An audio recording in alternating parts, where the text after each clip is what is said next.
I mean, I like kind of brag on Michael Jordan here a little bit, and I think we were a similar ilk with the Jazz. Is I like where guys just tighten their belt up and say, you know what, let's go to work. We just got to get better. So yeah, I'm not a fan of it, but that's, who cares? Who cares what I think? Yeah. Buckle up, hoops fanatics, because the NBA just got hit with a truth bomb so explosive, it's rewriting the GOAT debate in real time. This debate is about more than basketball. It's about what greatness truly means. Get ready for a deep dive into a moment that's shaking the basketball world. Your ultimate destination for the game's rawest truths, fiercest arguments, and the passion that fuels the hardwood. John Stockton sat there, calm as ever, and delivered one of the most brutal takedowns in NBA history. You're not climbing the mountain. You're taking a helicopter to the top. The target, LeBron James. The weapon, truth, and the aftermath, well, it might just change how we remember the king forever. This wasn't some random hot take from a talking head desperate for clicks. This was John Stockton, the quiet assassin from Utah who spent 19 years getting his hands dirty in the trenches, the same guy who threw 15,806 assists and never once complained about not having enough help. What do you mean by that? And he just called out the supposed GOAT for taking shortcuts. But here's the thing. Stockton's words hit different because they came from a place most modern superstars will never understand. A place where loyalty meant something, where grinding it out with one team for 2 decades wasn't seen as failure, but as honor. Make sure you hit that subscribe button, because we're about to dive into why this moment might be the beginning of the end for LeBron's legacy. And trust me, what happens next is going to shock you. The mountain versus the helicopter. Let's break down exactly what Stockton meant when he dropped that helicopter line, because on the surface, it sounds like just another old-school player complaining about how soft the league has gotten. But dig deeper, and you'll realize Stockton was talking about something way more fundamental. When Stockton says climbing the mountain, he's talking about the Utah Jazz way, him and Karl Malone grinding it out year after year, getting their hearts broken by Michael Jordan, then coming back the next season ready to get their hearts broken again. Gets the foul as Stockton hurries back. So he'll go to the free throw line. Jordan, look out. Oh my goodness. They never once looked around and said, you know what, let's go find an easier path. Compare that to LeBron's career trajectory. The moment things got tough in Cleveland the first time, he bolted to Miami to team up with Dwyane Wade and Chris Bosh. When that got stale, he went back to Cleveland with Kevin Love and Kyrie Irving. When that fell apart, off to LA with Anthony Davis. Every time the mountain got too steep, LeBron found himself a helicopter. But here's where it gets really interesting. Stockton isn't just talking about team hopping, he's talking about something deeper. The difference between building something and buying something. The Jazz built their championship window brick by brick, draft pick by draft pick, through player development and organizational culture. LeBron's teams, they were assembled overnight through free agency and trades. Now, you might be thinking, but LeBron won championships, isn't that what matters? And that brings us to the most controversial part of Stockton's argument, because what he's really saying is that how you win matters just as much as winning itself. And the crazy part, more and more people are starting to agree with him.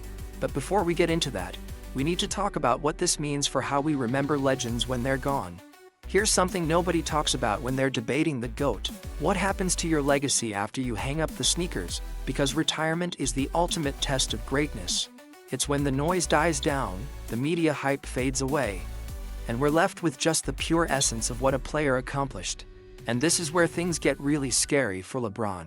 Because if you look at the pattern, it's not good. Michael Jordan, his legend has only grown since retirement. We went from Michael might be the GOAT, to Michael is definitely the GOAT, to nobody will ever touch Michael. The further we get from his playing days, the more mythical he becomes. The flu game gets more legendary. The push-off on Brian Russell becomes poetry. Even his failures, like getting swept by the Celtics in the playoffs, somehow add to his story. But LeBron, the cracks are already starting to show, and he's still playing. Think about it. The radio hosts hit on something crucial here. They said retirement isn't going to treat LeBron well, and they might be right because LeBron's entire case for being the GOAT has been built on volume stats and longevity, but once he stops playing, those numbers become frozen in time, and when you really examine them, they start to look less impressive. Scoring the most points in NBA history sounds incredible until you remember he needed more games than anyone else to do it. And then there's the elephant in the room. the super team era. The more time passes, the more people are going to look back and ask, wait, how many of those championships did LeBron actually earn?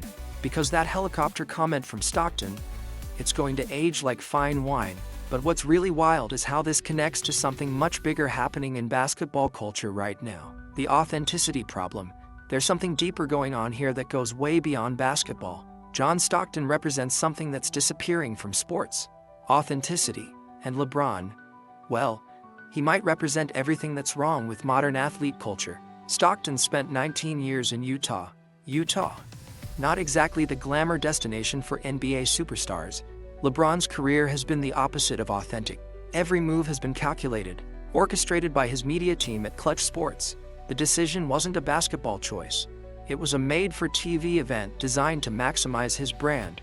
Going back to Cleveland wasn't about loyalty. It was about image rehabilitation. Even his social media presence feels focus-grouped and sanitized. And people are starting to notice. The radio hosts mentioned that Hall of Famers who usually stay quiet are now taking shots at LeBron. That's not a coincidence. These guys can smell the difference between real and manufactured. They lived through the era when basketball was raw and genuine, and they're watching LeBron turn it into a corporate product. But here's the really crazy part. This authenticity problem isn't just hurting LeBron's legacy with old-school players, it's starting to hurt him with fans too. You know how they mentioned that teams aren't that sad to see him leave? That's because LeBron has never been bigger than the cities he played for. He's always been a visitor, even when he was winning championships. Think about it. When Michael Jordan left Chicago, the entire city went into mourning. When Kobe retired, Los Angeles treated it like a state funeral. When LeBron leaves teams, it's more like, thanks for the memories. Good luck in your next stop. If you really want to understand why LeBron's legacy is in freefall, you need to look at what's happening right now with his son Bronny, because this situation is the perfect example of everything John Stockton was talking about. LeBron James basically held the Lakers hostage to draft his son, not because Bronny was the best available player, not because he earned it through his college performance, but because LeBron wanted to play with his son. This is the helicopter mentality in action. LeBron airlifted him straight to the NBA. But here's what's really damaging about this whole situation. It proves that LeBron will put his own personal goals above team success. The Lakers didn't draft Bronny because they thought he'd help them win games. They drafted him because they were scared of losing LeBron if they didn't. And fans can see right through it. The radio host mentioned that people around the league are looking at this situation like, yeah, you're LeBron, but you're not 27-year-old LeBron anymore. You're an old man who's destroying the team because you want your son to play. That's brutal, but it's also accurate, because what LeBron is doing with Bronny is exactly what privileged people do in every industry, use their power to give their kids shortcuts that regular people's kids don't get. And this connects back to Stockton's point about helicopters versus mountains. LeBron James isn't just a basketball player anymore. He's the head of a media empire that has tentacles reaching into every corner of the NBA. And that empire is called Clutch Sports. When the radio hosts mentioned that John Stockton does not work for Clutch Sports and will never work for Clutch Sports, well, this much is clear. John Stockton does not work for Clutch Sports. This is the ironic thing. They were highlighting something crucial. LeBron has systematically built a network of influence that extends far beyond what happens on the court. Clutch Sports represents dozens of NBA players. They have relationships with major media outlets. They influence draft picks, free agent signings, and even coaching hires.